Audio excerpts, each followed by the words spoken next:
서지혜입니다. 오늘 저는 여러분들께 보상 플랜의 역사와 네트워크 마케팅 회사를 선택할 때 피해야 할 조건들, 그리고 또 유사나가 제시하는 보상 플랜에는 어떠한 차별성이 있는지까지 전해드리려고 합니다. 우리가 어떠한 사업을 하고자 할 때 수익 구조나 또 내가 받게 될 보상 플랜들을 모르고 시작한다는 것은 말이 안 되겠죠. 또 반대로 이렇게 얘기하면 수익 구조의 특성을 제대로 파악하고 사업을 시작할 때 보다 빠르게 성장하실 수 있습니다. 우리나라에는 이미 3천여 개 이상의 많은 네트워크 마케팅 회사들이 운영되고 있는데요. 회사들마다 다양한 방식의 보상 플랜들이 있습니다. 먼저 보상 플랜이 어떻게 발전해 왔는지 보상 플랜의 역사부터 함께 보실게요. 가장 먼저 1960년대 브레이크 어웨이라는 방식이 처음 등장합니다. 이것은 날을 기준으로 이렇게 집대로 배치하는 구조입니다.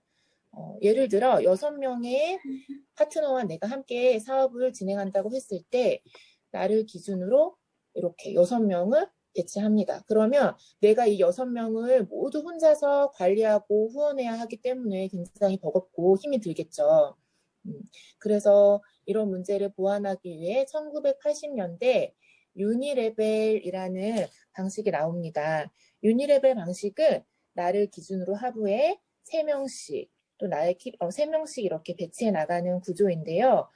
앞에서 봤던 브레이크 어웨이 방식과 동일하게 6명과 사업을 한다고 했을 때 내가 이렇게 3명을 관리하고 이 3명 중에 키리더가 또 3명을 관리하게 됩니다. 혼자서 하는 것보다는 둘이서 이렇게 나눠서 관리와 후원을 하기 때문에 조금 수월해지겠죠. 그리고 또 이거를 보완해서 1990년대 이후에는 바이너리 방식이 등장을 합니다. 바이너리라는 말뜻에는 양갈래라는 의미를 담고 있다고 해요. 그래서 나를 기준으로 양쪽으로 이렇게 2명씩, 또 나의 키리더가 2명, 또 그의 키리더가 2명 이렇게 관리와 후원을 해 나가는 방식입니다. 그래서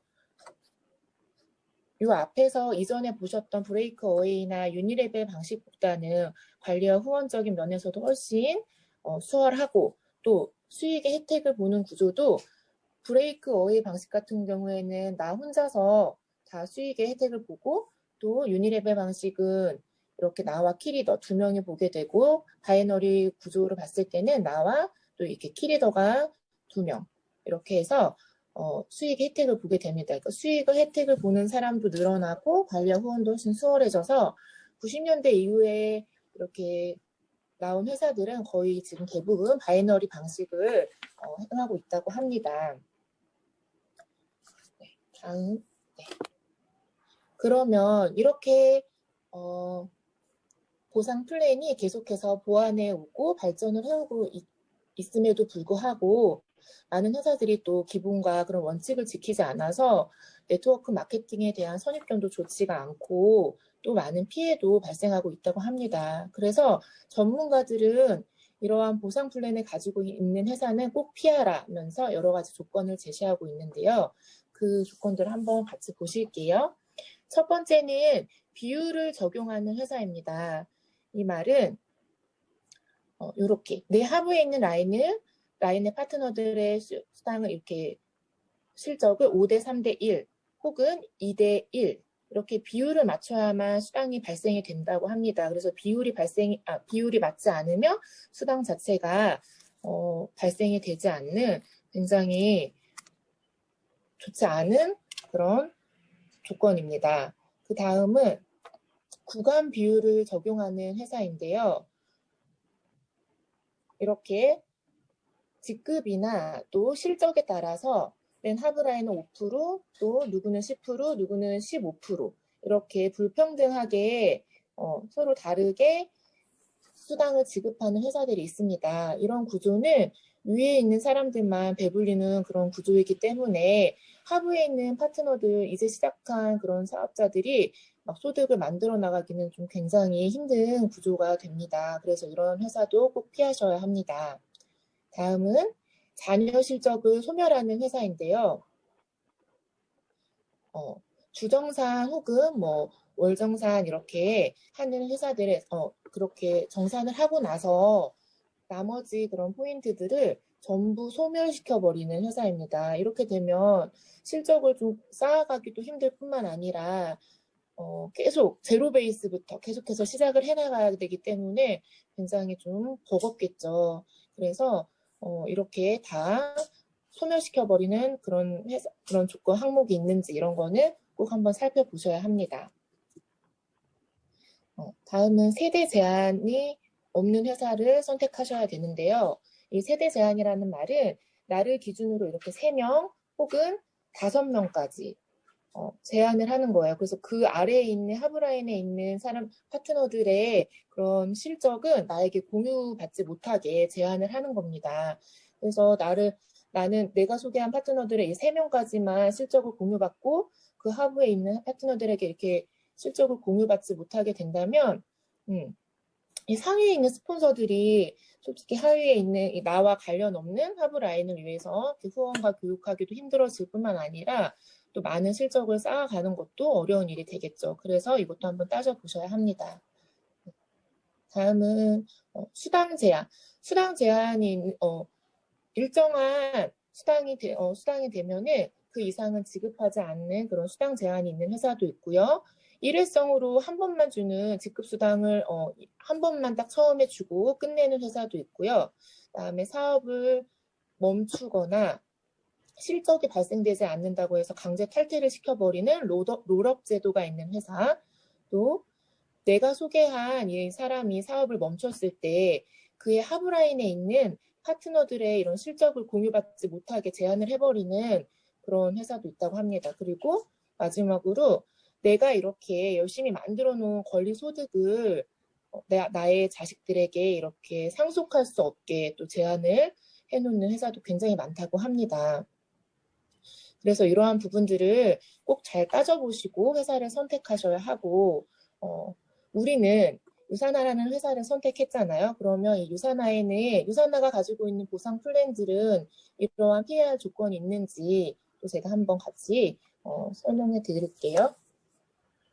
먼저 비율 적용이 없죠, 유산하는. 그래서 비율 적용이 없이 유산하는 그냥 소실적 기준으로 무조건적으로 지급해 줍니다. 그리고 구간 비율 적용도 없습니다. 구간 비율 적용 없이 먼저 시작했건 나중에 시작했건 또 실적이 많든 적던 간에 누구에게나 동일하게 20%의 수당을 지급해 주고 있습니다. 또 이 부분이 제가 가장 되게 공정하다고 생각하는 부분이 자녀 실적을 소멸시키지 않는 부분. 유산하는 주정산하고 나서 남아있는 그 금액을 무한 이월 해주고 있어요. 내가 받을 수 있을 때까지 무한 이월을 해주고 있고요. 또 세대 제한도 없습니다. 내가 소개한 내 하부의 파트너들의 실적을 모두 공유받을 수 있게 만들어져 있고요. 또 수당 제한도 없습니다. 수당에 그런 맥시멈이 없이 그냥 무제한으로 수당을 내가 만들어갈 수 있게, 그래서 좀 더 활발하게 사업을 펼쳐나갈 수 있게 해놨고요. 그다음에 직급 수당 또한 매주 지급을 하고 있습니다. 그리고 내가 사업을 그만둔다거나 사업을 멈춘다든지 아니면 또 실적이 없더라도 강제 탈퇴를 절대 시키지 않고 내가 탈퇴 의사를 밝히지 않으면 평생 회원 자격을 유지할 수 있습니다.